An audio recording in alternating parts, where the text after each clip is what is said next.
आज की खबर सीधे गृह मंत्री अमित शाह की कुर्सी से जुड़ी है, क्योंकि जंतर मंतर की पुलिस कार्रवाई पर इंटरनेशनल रिपोर्ट ने अब सरकार पर 17 वीडियोस खंगालकर सीधा सवाल खड़े कर दिए। राहुल गांधी पहले ही अमित शाह के इस्तीफे की मांग लगातार दोहरा रहे हैं और अब सुप्रीम कोर्ट की जांच के बीच इस रिपोर्ट ने सरकार की मुश्किलों को कहीं ज्यादा बढ़ा दिया है। इसी बीच लगातार ये सवाल उठाए जा रहे हैं। जनता सवाल पूछ रही है कि क्या अमित शाह की जवाबदेही 20 जुलाई की उस कार्रवाई पर तय होगी या नहीं।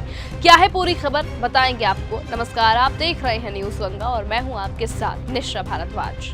दरअसल 20 जुलाई को दिल्ली में छात्रों के प्रदर्शन और संसद मार्च के दौरान हुई पुलिस कार्रवाई को लेकर अब एक अंतर्राष्ट्रीय रिपोर्ट सामने आई है और रिपोर्ट में ये दावा किया गया है कि घटना से जुड़े 17 वीडियोस की जांच की गई है, जिनमें पुलिस और सुरक्षा बलों की कार्रवाई का विश्लेषण सामने आया है। और इसी रिपोर्ट के तहत अब सरकार की नीतियों, सरकार के भरोसे और सरकार पर पूरी तरह से सवाल उठे हैं।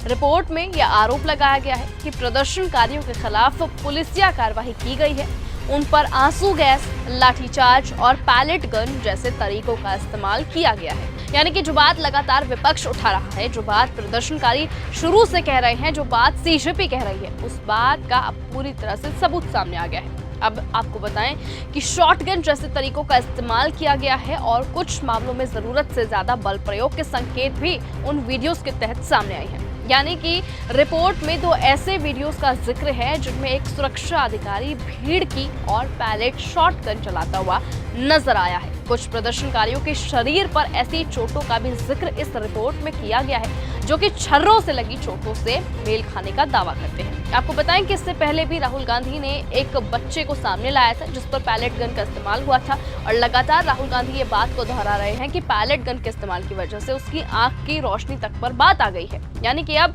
यहाँ से मामला सीधा अमित शाह तक पहुंचता है, क्योंकि ये वीडियो सामने आए हैं। विपक्ष भी लगातार दबाव बना रहा है, वहीं सीजेपी इस मुद्दे को उठा रही है, क्योंकि गृह मंत्रालय और दिल्ली पुलिस की जिम्मेदारी को लेकर विपक्ष पहले से सवाल उठा चुका है। ऐसे में राहुल गांधी लगातार अमित शाह पर राजनीतिक जवाबदेही तय करने और इस्तीफा देने का दबाव भी लगातार बना रहे हैं। लेकिन इसी बीच राहुल गांधी का सवाल बेहद सीधा है कि अगर पैलेट गन के इस्तेमाल का आदेश ऊपर से आया था तो फिर जिम्मेदारी तय होनी चाहिए, और अगर गृह मंत्रालय को अपने ही मंत्रालय की कार्रवाई की जानकारी नहीं थी तो फिर इस पर सामने आकर इस्तीफा दे देना चाहिए। यानी कि अगर अपने ही मंत्रालय की कार्यवाही की जानकारी गृह मंत्री को नहीं थी तो फिर सवाल उन्हीं की कार्यक्षमता पर उठता है। यानी कि राहुल गांधी ने सीधे तौर पर अमित शाह के सामने जवाबदेही के 2 रास्ते रख दिए हैं। दूसरी तरफ इस मामले की जांच के लिए अब सीधे सुप्रीम कोर्ट की कमेटी भी बनाई गई है। यानी कि अब अंतर्राष्ट्रीय रिपोर्ट आने के बाद से सरकार पर राजनीतिक दबाव और ज्यादा बढ़ गया है। उधर से सुप्रीम कोर्ट का ऑर्डर भी सामने आया है। देखने वाली बात होगी कि आखिरकार सरकार इस पर क्या जवाब देती है। लेकिन यहाँ पर सबसे बड़ा सवाल यही है कि क्या इन आरोपों के बाद भी अमित शाह का इस्तीफा होगा? क्या मोदी सरकार गृह मंत्री को लेकर कोई बड़ा फैसला करेगी? क्या अमित शाह सामने आकर अपनी गलती को स्वीकार करेंगे, जवाबदेही तय करेंगे, इस्तीफा देंगे?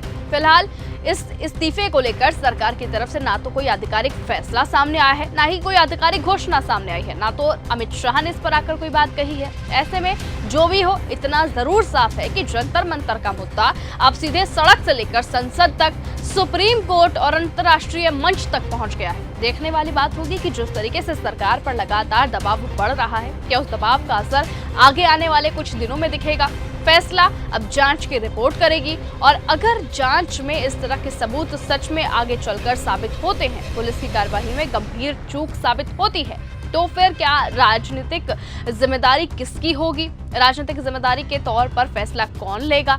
इस पर सबसे बड़ी नजर बनी रहेगी। देखने वाली बात होगी कि आखिरकार इन सबूतों के सामने आने के बाद क्या सरकार अपनी तरफ से कोई पक्ष रखती है, क्या फिर अमित शाह इस पर आकर कोई जवाब देंगे? वो आने वाला वक्त ही तय करेगा। लेकिन फिलहाल आज की इस खबर में सिर्फ इतना ही। देखते रहिए और बने रहिए न्यूज गंगा के साथ। और आपको क्या लगता है कि क्या सचमुच अमित शाह के इशारे पर ही पैलेट गन का इस्तेमाल किया गया था? क्या अमित शाह को सामने आकर 20 जुलाई की कार्यवाही को लेकर कोई जवाब देना चाहिए या फिर अपना इस्तीफा सौंप देना चाहिए? आपकी राय क्या कुछ है? आपकी डिमांड क्या कुछ है? अपनी राय कमेंट सेक्शन में जरूर दीजिए।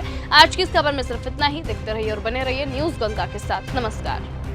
अगर आपको यह हमारा वीडियो पसंद आया हो तो इसे लाइक और शेयर करना बिल्कुल ना भूलें। साथ ही हमारे चैनल न्यूज गंगा को सब्सक्राइब और फॉलो जरूर करें, ताकि देश और दुनिया की हर बड़ी खबर आप तक सबसे पहले पहुंचे।